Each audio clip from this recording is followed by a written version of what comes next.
here's the issue that we have, and this is where we get a lot of physicians that get very angry that they've ordered a hospital transfer because they're still under EMTALA, transferring a patient from one hospital to a higher level of care.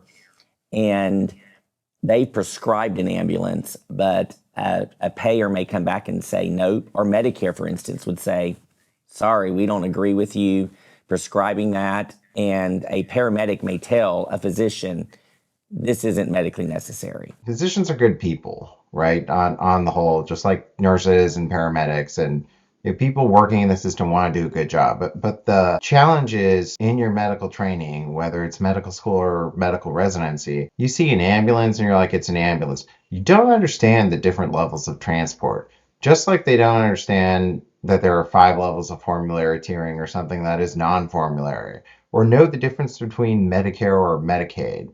So I agree with you. I think that this is a big problem.